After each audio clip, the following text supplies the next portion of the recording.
নমস্কার বন্ধুরা, আমার unique cooking of my mother চ্যানেলে আপনাদের সকলকে স্বাগত।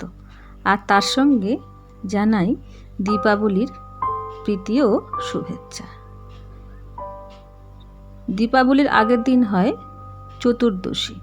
এই চতুর্দশী দিন হলো বিশ্ব আয়ুর্বেদা ডে। এই দিন থেকেই পৌরাণিক মতে বলে যে আয়ুর্বেদ শাস্ত্রের জন্ম এবং আয়ুর্বেদের জন্ম।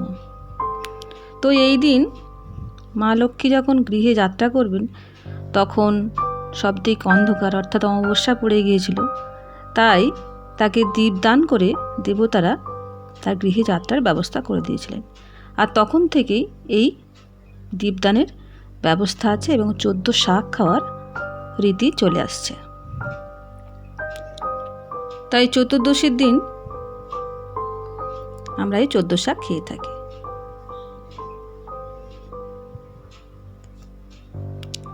এখন আমি 14টা প্রদীপ একটা থালায় ভালোভাবে সাজিয়ে নিয়ে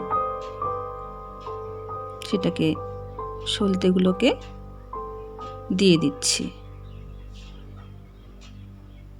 বাজার থেকে যে সলতে কিনে নিয়ে এসেছি সেগুলো একটু আলগা ছিল, সেজন্য সেগুলো আবার হাতে করে পাকিয়ে দিয়ে দিচ্ছি।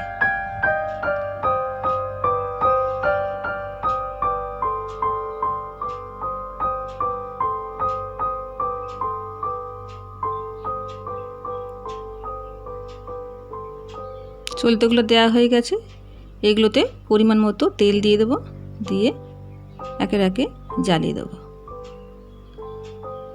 বন্ধুরা, আমার চ্যানেলে আপনারা এখনও যারা সাবস্ক্রাইব করেননি তারা অবশ্যই আমার চ্যানেলটিকে সাবস্ক্রাইব করে নেবেন এবং অবশ্যই একটা লাইক দেবেন।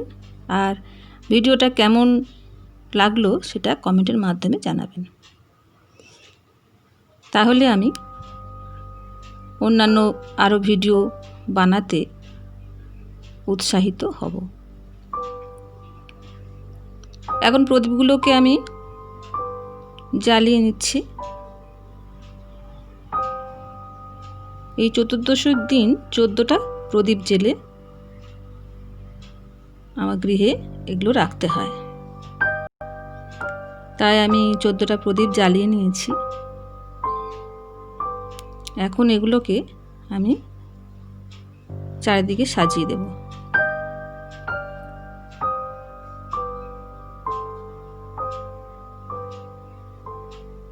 এইভাবে আমি আমার বাড়ির চারপাশে সাজিয়ে দিচ্ছি।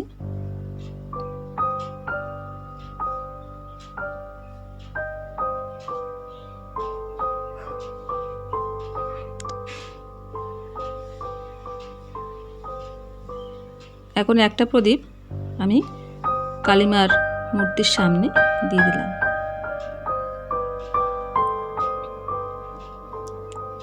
এরপরে 14 শাকটা কিভাবে আমি তৈরি করছি সেটা আমি দেখাবো। 14 রকমের শাক রাখা আছে শুকনো লঙ্কা। এখন একটা কড়াইতে কিছুটা সর্ষের তেল দিয়ে লঙ্কাগুলোকে এইভাবে ফাটিয়ে ফাটিয়ে গরম তেলে দিয়ে দেব। এরপরে শাকগুলোকে আস্তে আস্তে দিয়ে দেব। এই 14 শাক আসলে আমরা খাই কারণ এই শাকের মধ্যে, প্রতিটা শাকের মধ্যে ঔষধি গুণ আছে। এই 14টা শাক কী কী জানেন? সেগুলো হলো ওল, কেউ, বেতো, সরিষা, কালকাসুন্দে, নিম, জয়ন্তী, সাঞ্চে, হিলঞ্চ, পলতা, সৌলভ, গুলঞ্চ, ভাটপাতা এবং শুষ্নী শাক। এই প্রত্যেকটা শাকের ঔষধি গুণ আছে যেগুলো আমাদের ইমিউনিটি পাওয়ার বাড়াতে খুবই সাহায্য করে। শাকটা একটু লবণ দিয়ে ঢেকে রেখেছিলাম, দেখুন কতটা জল বেরিয়ে গেছে।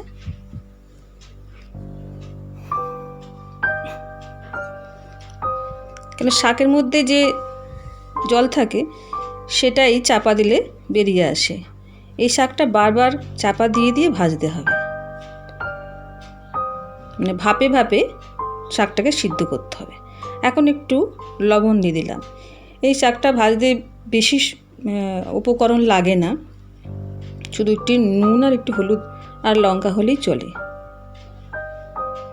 এইভাবে দেখুন শাকগুলো অনেকটাই মজে গেছে এবং প্রায় রেডি হয়ে গেছে।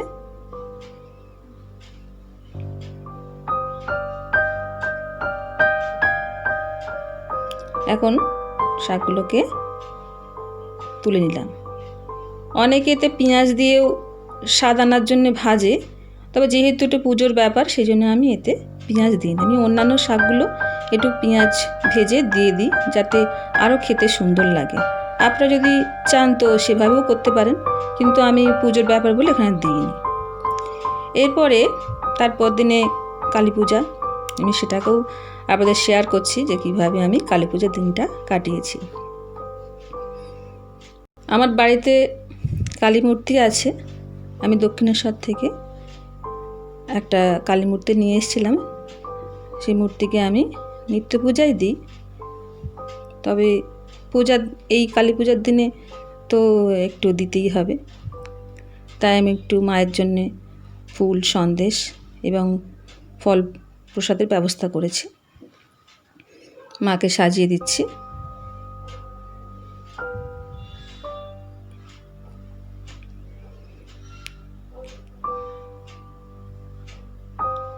এই মহামারীর সময় আমাদের আশেপাশে সেরকম পুজো হয়নি, অনেকটা দূরেই আছে, তাই আমি পুজো দিয়ে আসতে পারিনি।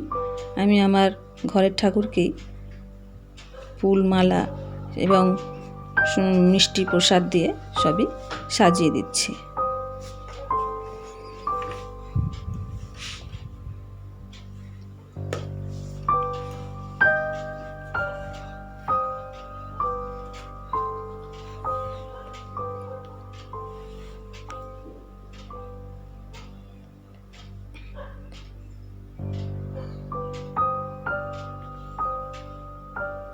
আমার এই ভিডিওটা আপনাদের যদি ভালো লাগে অবশ্যই লাইক করবেন, কমেন্ট করবেন এবং অবশ্যই সাবস্ক্রাইব করবেন। এটা আমার আপনাদের কাছে অনুরোধ রইল। এখন আমি মায়ের সামনে দীপগুলো জ্বেলে দিচ্ছি। অসংখ্য ধন্যবাদ আপনাদের ভিডিওটি দেখার জন্য।